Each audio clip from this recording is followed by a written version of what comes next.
Voilà, le message étant transmis et j'espère le choc de Adolphe passé, qui était un choc évidemment programmé de longue date, je vous propose de parler de la syphilis qui se résume à une seule notion clé, c'est la perte de contrôle. C'est-à-dire que avec la syphilis, et à des degrés divers bien sûr, il est important de voir que tout le monde ne s'appelle pas Hitler, mais toutes les manifestations de domination, d'exagération, de conquête et de domination d'une façon générale sont l'œuvre de gens qui ont hérité d'une syphilis soit primaire, soit d'une syphilis latente qui a été transmise par les parents.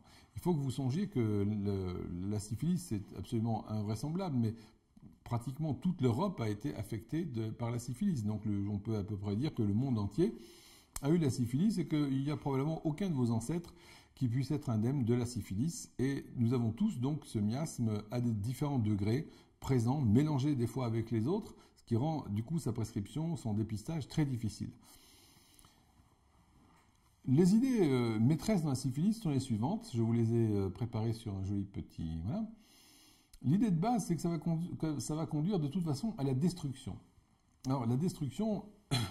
Il faut bien que vous compreniez que quand vous avez une personne qui se comporte d'une certaine façon dans sa vie, c'est toujours à la recherche plus ou moins consciente de l'image mentale qu'il se fait, de la représentation qu'il se fait de l'existence et de la vie. Je vous l'ai déjà dit, c'est très fréquent, vous verrez dans votre pratique quotidienne, des femmes qui redoutent l'abandon vont avoir le chic d'aller s'enticher du type idéal qui va leur prouver qu'elles ont raison de penser d'être abandonnées et qui évidemment va les abandonner à la première minute où ça sera faisable, de préférence lorsque un enfant va arriver par exemple. Cette notion d'abandon, elle va être du coup concrétisée, vécue, parce que cette illusion, ce sentiment précis est toujours présent dans leur inconscient. Et donc, dans la syphilis, vous avez toujours cette notion de destruction, et quand vous avez cette notion de destruction, vous avez forcément son pendant qui est l'organisation.